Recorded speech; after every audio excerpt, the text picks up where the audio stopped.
Kita pengen tadabbur ayat supaya bisa healing perasaan kita yang sedang terluka. Healing tentang beban kita.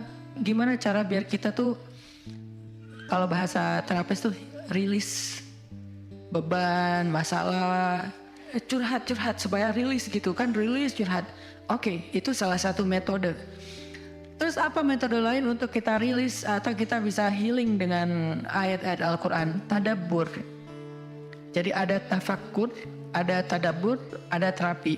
Islam tuh banyak banget hal-hal yang bagus, tapi tidak ada yang lebih indah dan lebih tepat dan lebih efektif daripada terapi dengan tadabbur Al-Quran. Bukan hanya baca, tapi tadabbur Al-Quran. Menghayati, memahami pesan-pesan Allah di dalam Al-Quran. Makanya ketika Nabi punya masalah, obatnya Al-Quran. Itulah kenapa di dalam Al-Quran Allah menyebutnya wasyifa'un lima fis sudur.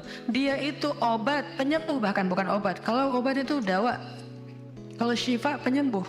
Dawa belum tentu sembuh, bisa sembuh bisa enggak. Tapi kalau syifa ya udah pasti sembuh. Maka Allah menyebutkan Al-Quran itu sebagai bukan dawa, tapi disebutkan sebagai syifa'un lima fis sudur, obat hati, obat jiwa, obat mental. Walaupun banyak ulama menganggap bahwa dia juga bisa menjadi obat fisik, dan saya percaya itu. Tetapi yang lebih dahsyat lagi adalah dia memang obat mental. Pertanyaannya, bagaimana menjadikan Al-Quran sebagai syifa, healing? Ayat-ayatnya gimana cara kita mentadabburinya? Semua ayat sama, cuman yang membedakan satu dengan yang lain fadilahnya. Tapi semua sama-sama istimewa. Jadi nggak boleh ada satupun ayat yang kita anggap nggak penting. Alif Lam Mim, apa pentingnya ya? Nun, Qaf, Shad, satu huruf doang. Enggak, biasa aja. Sehingga kita ngerasa membaca ayat itu nggak terlalu istimewa. Sama, satu huruf pun itu istimewa di Al-Quran. Kan kata Nabi satu huruf seperti 10 kebaikan. Jadi kalau kita baca Nun, udah aja, alhamdulillah udah ngaji. 10 kebaikan loh itu. Tapi kalau udah tahu 10 kebaikan ngapain satu huruf? Udah aja wal qalami wa ma yasturun, lanjut dong. Udah tahu tuh 10 kebaikan cuma satu huruf, sayang banget ya karena ada waktu. Dan ketika membacanya jangan target saya harus cari waktu yang tepat nih buat baca Quran biar khatam 1 juz. Jangan cari waktu yang tepat, susah. Lama-lama sampai malam akhirnya nggak kebaca. Asal ada waktu baca aja dulu, dapat setengah halaman, dapat 2 baris, dapat 1 baris, pokoknya baca aja dulu. Jadi tadabbur, cara untuk bisa menjadikan Al-Quran sebagai syifa, tadabbur.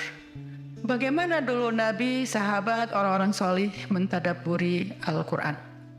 Yang pertama adalah mereka membaca Al-Quran secara tematik, supaya kita dapat sesuai dengan problem kita, masalah kita, hajat kita. Tematik.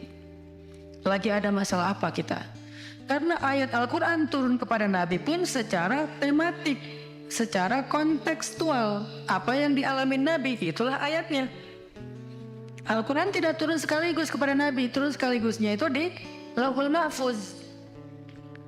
Lalu sampai kepada Nabi berangsur-angsur selama 23 tahun. Kenapa berangsur-angsur Ustaz? Dan kenapa nggak urut? Turunnya yang pertama adalah Al-Fatihah dan Al-Alaq. Kenapa sekarang Al-Fatihah lalu Al-Baqarah? Kenapa enggak Al-Fatihah, Al-Alaq, kemudian surat apa lagi yang berurutan sesuai dengan urutan turun? Kenapa kok dibalik-balik, kok diacak-acak? Karena Al-Quran turun itu secara tematik, teman-teman. Hikmahnya apa? Hikmahnya karena dia tidak turun untuk sekedar dibaca. Dia turun untuk ditadaburi supaya jadi solusi, petunjuk dalam hidup. Petunjuk apa? Petunjuk terhadap masalah yang lagi dihadapin. Dan kita nggak akan dapat petunjuk kalau nggak ngerti kan? Coba baca petunjuk penggunaan obat. Bahasanya bahasa bahasa Thailand misalnya. Banyak kap-kapnya. Susah kan kita? Gimana berapa hari sekali? Kayaknya 5 kali sehari deh. Padahal cuma 2 kali sehari. Nggak bisa dapat petunjuk karena nggak ngerti. Maka supaya kita bisa tadabbur, kita pahami. Nah, memahaminya apa? Sesuai dengan tema. Kita boleh aja bagus banget malah baca Al-Quran secara berurutan, tapi itu target baca ya, target tilawah, bukan target tadabbur. Tadabbur beda sama tilawah. Tilawah tetap dia nggak usah diganggu gugat, udah segitu aja. 1 hari 1 juz, setengah juz, 2 bulan sekali khatam, sebulan sekali khatam, itu lanjut aja udah. Karena itu memang target membaca. Tapi target tadabbur beda sama target membaca. Bikin 2 target. Kalau tadabbur memang gak panjang-panjang dan gak berurutan, tematik. Kita mau lagi masalah apa sih? Gimana kita cari temanya Ustadz? 1, bisa nyari ke Simbah Google, ayat tentang, klik keluar. Buat kita yang mungkin kita sama nih dengan saya, masih sama-sama belajar, paling gampang tadi nanya aja ke Google, pakai aja indeks.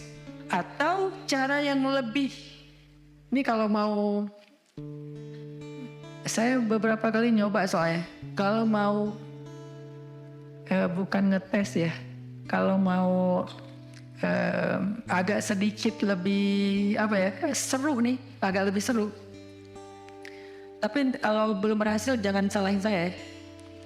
Kalau agak lebih seru nih, saya suka gini, pegang Quran, lagi ada masalah nih, Bismillah, ayatnya pas, wah ini saya banget nih. Bisa kayak gitu juga metodenya. Jadi kayak minta dibimbing sama Allah aja gitu. Tapi kadang-kadang dapat ayatnya tuh nggak sesuai tema saya, Ustaz, kata kita. Padahal kata Allah ini yang kamu butuhin tuh ini nih. Bisa gitu juga dengan syarat membukanya pakai Bismillah, bukan membuka yang itu ya Allah ya, yang itu ya. Jangan maksa. Allah lebih tahu Bismillah. Ayatnya tentang makanan. Oh mungkin kita masalahnya emang masalah berat badan mungkin, atau masalah mubazir mungkin, sehingga merembet kemana-mana. Allahu alam. Tapi kalau mau lebih jelas ya udah cari pakai yang tadi, dapat ayatnya secara tematik.